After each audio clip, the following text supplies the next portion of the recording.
Praise the lord. ఈరోజు దేవుని వాగ్దానము, దేవుడు గద్దించు మనుష్యుడు ధన్యుడు, కాబట్టి సర్వశక్తుడగు దేవుని శిక్షను తృణీకరింపకము. యోబు గ్రంథము 5వ అధ్యాయము 17వ వచనము. సహోదరి సహోదరులారా, ఈ వచనం యోబు గ్రంథంలో ఎలీఫజు చెప్పిన మాట. యోబు గ్రంథం ప్రారంభంలో యోబు గురించి తెలుసుకుంటాము. అతడు దేవునికి భయపడే నీతిమంతుడైన వ్యక్తి. అయితే దేవుడు అతన్ని పరీక్షించడానికి సాతానుకి అనుమతి ఇచ్చాడు. ఒకే రోజులో యోబు తన ఆస్తి, పిల్లలు, ఆరోగ్యం అన్ని కోల్పోయాడు. అతని జీవితం క్షణాల్లో పూర్తిగా మారిపోయింది. ఆ బాధ మధ్యలో యోబు దేవునిపై విశ్వాసాన్ని వదల్లేదు గాని తీవ్రంగా బాధపడుతున్నాడు. యోబును ఓదార్చడానికి 3 స్నేహితులు అతని వద్దకు వచ్చారు. వారు మొదట నిశ్శబ్దంగా 7 రోజులు యోబుతో కూర్చున్నారు. తర్వాత ఒక్కొక్కరు మాట్లాడటం ప్రారంభించారు.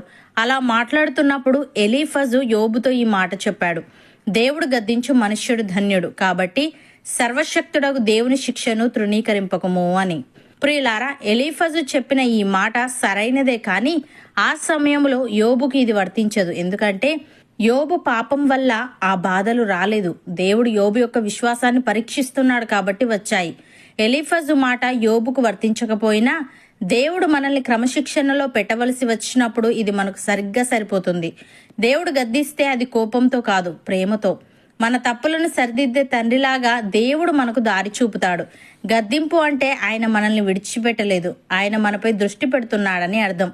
దేవుని శిక్ష మనకు పాఠం నేర్పే సాధనం. ఆయన మన జీవితాన్ని క్రమబద్ధం చేస్తాడు. మనలోని గర్వం, పాపం, బలహీనతలను తొలగించడానికి ఆయన కొన్నిసార్లు కష్టాలను అనుమతిస్తాడు. కాబట్టి మనకు కష్టాలు వచ్చినప్పుడు లేదా పరిస్థితులు కఠినంగా ఉన్నప్పుడు దేవునిపై కోపపడకూడదు. దేవుడు అనుమతించిన దాని వెనుక ఉన్న ఆధ్యాత్మిక ఉద్దేశమును అర్థం చేసుకోవాలి. దానిని తృణీకరించడం అంటే దేవుని బోధను విస్మరించడం. కాబట్టి మన ప్రతిస్పందన దేవునిపై విశ్వాసంతో ఉండాలి గాని తిరుగుబాటుతో కాదు. గద్దింపు ఎప్పుడూ నాశనం చేయదు. దానివల్ల మనం బలమైన వారిగా, పరిణితి చెందిన, విశ్వాసంతో నిండిన వ్యక్తులుగా మారుతాం. దేవుడు కష్టాల ద్వారా మనలోని బలాన్ని వెలికితీస్తాడు. దేవుడు గద్దించినప్పుడు మనలోని నిజమైన విశ్వాసం బయటపడుతుంది. కష్టాలలో కూడా దేవునిపై మన నమ్మకం నిలబడితే దేవుడు మనల్ని పెద్ద బాధ్యతలకు సిద్ధం చేస్తాడు. భక్తుడు ఈ విధంగా అంటున్నాడు: నా కుమారుడా, ప్రభు చేయి శిక్షను తృణీకరించకుము. ఆయన నిన్ను గద్దించినప్పుడు విసుకకుము. ప్రభువు తాను ప్రేమించు వారిని శిక్షించి తాను స్వీకరించు ప్రతి కుమారుణ్ణి దండించును అని కుమారులతో సంభాషించినట్లు మీతో సంభాషించు ఆయన హెచ్చరికను మరచితిరి. శిక్షాఫలము పొందుటకై మీరు సహించుచున్నారు. దేవుడు కుమారులనుగా మిమ్మును చూచుచున్నాడు. తండ్రి శిక్షింపని కుమారుడెవడు? కుమారులైన వారందరూ శిక్షలో పాలు పొందుచున్నారు. మీరు పొందని ఎడల దుర్బీజులే గాని కుమారులు కారు. మరియు శరీర సంబంధులైన తండ్రులు మనకు శిక్షకులై ఉండిరి. వారి యందు భయభక్తులు కలిగి ఉంటిమి. అట్లయితే ఆత్మలకు తండ్రి అయిన వానికి మరి ఎక్కువగా లోబడి బ్రతకవలెను గదా. వారు కొద్ది దినముల మట్టుకు తమకిష్టము వచ్చినట్టు మనలను శిక్షించరు గాని మనము తన పరిశుద్ధతలో పాలు పొందవలనని మన మేలు కొరకే ఆయన శిక్షించుచున్నాడు. మరియు ప్రస్తుతమందు సమస్త శిక్షయు దుఃఖకరముగా కనబడునే గాని సంతోషకరముగా కనబడదు. అయినను దాని యందు అభ్యాసము కలిగిన వారికి అది నీతి అను సమాధానకరమైన ఫలమిచ్చును అని. సహోదరి సహోదరులారా, మనము ఒప్పుకొనిన దానికి అపోస్తలుడును ప్రధాన యాజకుడునైన యేసు మీద లక్ష్యముంచుడి. దేవుని ఇల్లంతటిలో మోషే నమ్మకముగా ఉండినట్టు ఈయన కూడా తను నియమించిన వానికి నమ్మకముగా ఉండెను. ప్రతి ఇల్లును ఎవడైనా ఒకని చేత కట్టబడును. సమస్తమును కట్టినవాడు దేవుడే.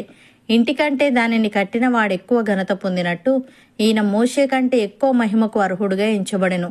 ముందు చెప్పబో సంగతులకు సాక్షార్థముగా మోషే పరిచారకుడై ఉండి దేవుని ఇల్లంతటిలో నమ్మకముగా ఉండెను. అయితే క్రీస్తు కుమారుడై ఉండి ఆయన ఇంటి మీద నమ్మకముగా ఉన్నాడు.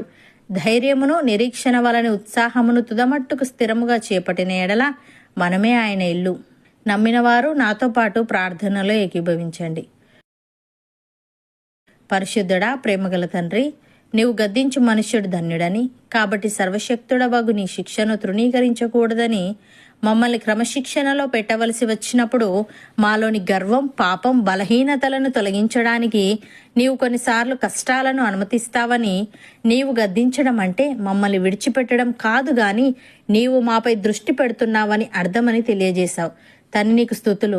దేవా, నీవు కష్టాల ద్వారా మాలోని బలాన్ని వెలికి తీస్తావు గనుక నీవు గద్దించినప్పుడు మాలోని నిజమైన విశ్వాసం బయటపడుతుంది గనుక మేము కష్టాలలో కూడా నీపై నమ్మకముంచి మా జీవితాన్ని క్రమబద్ధం చేసుకునే వారంగా ఉండుటకు సహాయము దయచేయమని, ప్రస్తుతమందు సమస్త శిక్షయు దుఃఖకరముగా కనబడునే గాని సంతోషకరముగా కనబడదు గనుక దాని యందు అభ్యాసము కలిగిన వారికి అది నీతి అను సమాధానకరమైన ఫలమిచ్చును గనుక మేము ఒప్పుకొనిన దానికి అపోస్తలుడును ప్రధాన యాజకుడునైనా యేసు మీద లక్ష్యముంచుతూ ధైర్యమును నిరీక్షణ వలని ఉత్సాహమును తుదమట్టుకు స్థిరముగా చేపట్టుటకు కృపచూపమని, నీకు నమ్మకస్తులుగా మాలోని ప్రతి ఒక్కరిని నీవే నిలవబెట్టమని యేసుక్రీస్తు నామమున ప్రార్థిస్తున్నాము తండ్రి.